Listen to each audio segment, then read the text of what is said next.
The Xenia emulator, or Xenia, is the leading Xbox 360 emulator, and in my very tiny brain I'm pretty sure it's the only one. It received a massive update to its Canary branch, otherwise known as its development branch, in August, which improved the performance in a vast range of titles. Impressively, Red Dead Redemption can be seen hitting 60 FPS on low to mid-tier PCs, but also double that on high-end systems. Even at 2 times render scale, which is 1440p, it is possible to see these gains. I stress that you must be using the Canary branch to see these boosts, but at the same time, Canary does mean experimental, so do not go into this expecting a completely smooth experience, as you will run into some hitches, as I did quite a lot. All benchmarking was done with a Ryzen 7 950X at default settings, 6200MHz DDR5 RAM, and an RTX 4090. I appreciate that not everyone may have this system, but the main focus is on the performance viability of Xenia as a project rather than specific system configurations. Your performance may vary depending on the system that you have, but as a general rule, emulation is very CPU dependent, so anything within the last few years should net you decent performance with a modern graphics card. All benchmarking was done fairly dynamically, as I wanted to get a real experience of the game while playing. The 1% lows, for example, in Red Dead Redemption are indicative of gameplay in towns. Again, remember this is at 1440p. You may notice that the 0.1% lows show quite drastic drops in frame rate and frame time hitches. Most of the time this is due to shader compilation, as I didn't run around the game for 6 hours before benchmarking. Red Dead Redemption runs pretty great. FPS dips in towns at 1440p for me to about 55 to 60 frames a second, but that is still a very playable experience.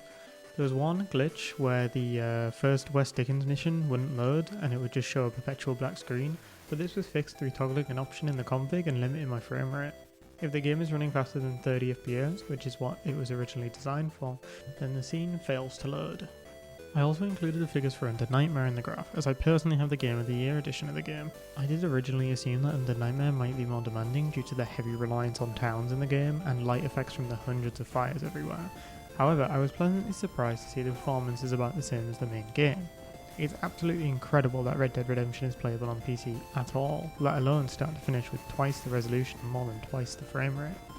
It was a really good job by the Xenia team.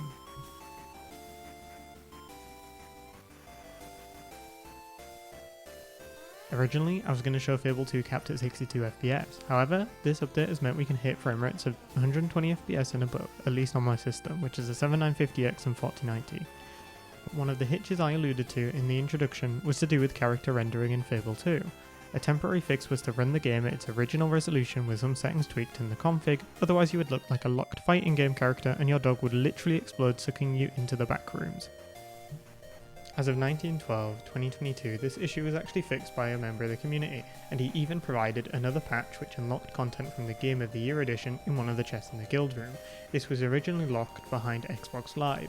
This is one thing I love about the Xenia emulator, it's that it's actively being developed for, and games from my childhood, oh god I'm young, are being made playable on PC, so I don't have to buy a greasy Xbox 360.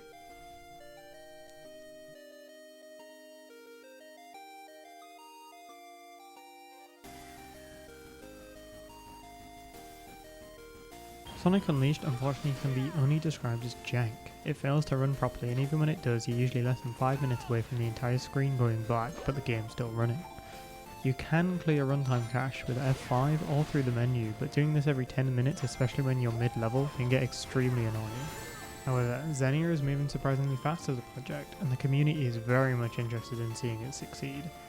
One thing I would say is that if you do want to play Sonic Unleashed, it's much more stable on the PS3 emulator RPCS3, so feel free to play on that for a smoother and less buggy experience.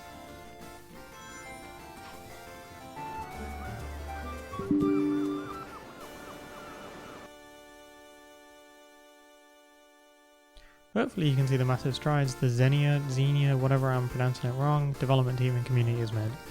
These guys are primarily volunteers who did this stuff for the love of it, and there are some hitches here and there, such as frame time dips, model errors, and some games work just straight up better than others. There are patches for every game to improve the performance or fix weird bugs. To pre-address a complaint that might be around the bougie soapbox I stand on when I talk about performance, I'm going to link a few videos in the description below with different system configurations, notably more mid-range and low-end systems that test Xenia performance after the update. I made this video primarily just because I was interested in the Xenia project and I found it fascinating how so much of a performance leap could be extracted in such a little amount of time, as well as just a graphical improvement.